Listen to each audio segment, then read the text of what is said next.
Your most immediate previous job was president of Asia Pacific for the Four Seasons. Also, I imagine dealing with outbreaks, perhaps not of this scale, but Asia has a lot more experience dealing with this than we do in the U.S. How transferable is that experience given the cultural differences?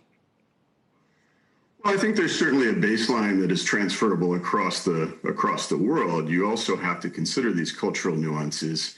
But at the same time, I think guests are looking for the communication that they need to be secure and feel safe in the environment that they're going to be entertained in or stay in or die in. And so, the roadmap that I think Shanghai Disney will present for others, the learnings, I used to say, as we open theme parks or hotels, you always had the best laid plans, and then you'd welcome guests and they'd really show you the things that you'd missed. And so being very pragmatic about that opening and studying what works, I think will benefit others in a very significant way.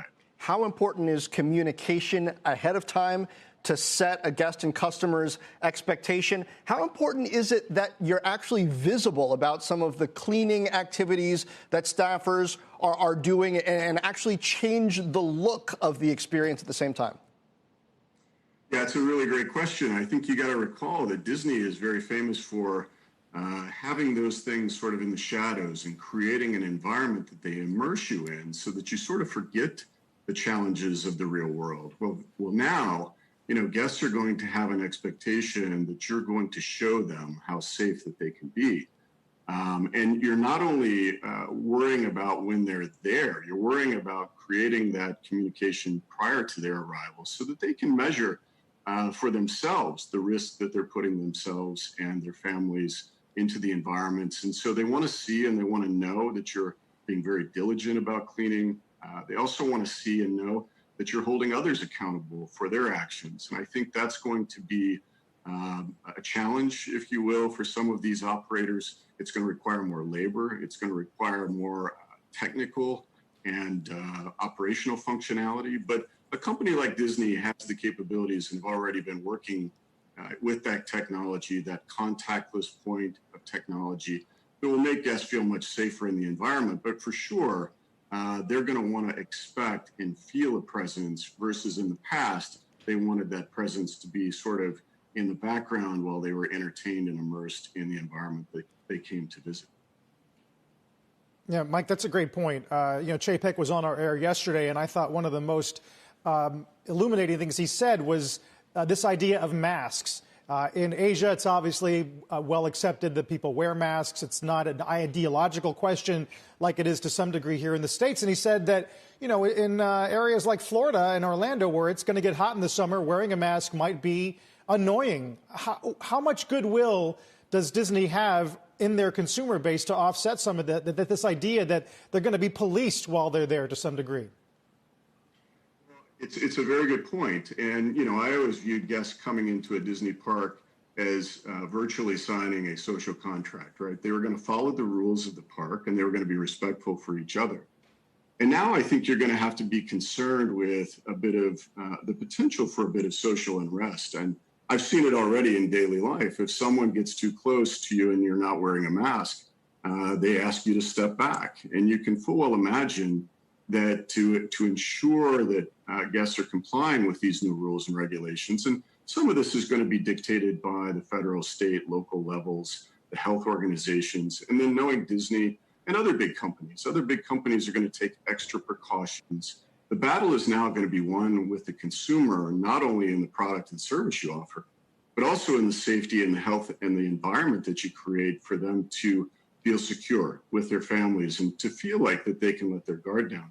If they start to notice that there is a lax in that, social media, is very interesting these days. They report on product quality and food service and all those types of things. Now they're going to be out there looking for absence of the controls that need to be in place to protect the guests. And so I do think that the companies are going to have to be very diligent, especially in the near term. And then they're going to have layered plans so that as this disease subsides or becomes less, that they can lower the levels or increase the levels depending on how hotspots may emerge. And I think guests are going to want to feel that versus to see that in the background.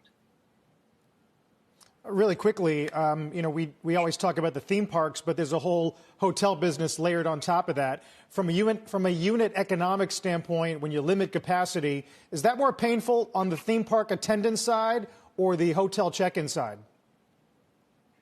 Well, I think it's probably both, but I will tell you the masses of people that come into theme parks, if you think about welcoming tens of thousands of guests, and they typically arrive in patterns all at the same time because they want to partake of the entertainment and get the most out of their experience, whereas hotel guests will arrive, over a 2, 3, 4 hour window of time. I do think both are going to be challenging, but I think that pre-arrival communication, what to expect, how they're going to be sequenced into the environment they're going to get into, if it's temperature checks, bag checks, the things that they're going to need to be aware of will help avoid and mitigate some risk. Real quick, also, Mark Benioff, the CEO of Salesforce, was talking about efforts to reopen, saying that timed entry into elevators like theme park tickets is something that people should look at. To what extent do you think theme parks are going to become trendsetters for other businesses opening as well? Look, they're a big incubator, right? And they have the ability to test a lot of guests all in the same place. And so timing of opening certain attractions, timing of entry and exit sequencing, leveraging touchless technology. Disney's Magic Band is a great example of something that allows guests to pay for their food, their merchandise, also have entry to their theme parks. Hotels have it as well. Apps. All those devices are going to be a great way to test guest behavior to see how to react and adjust.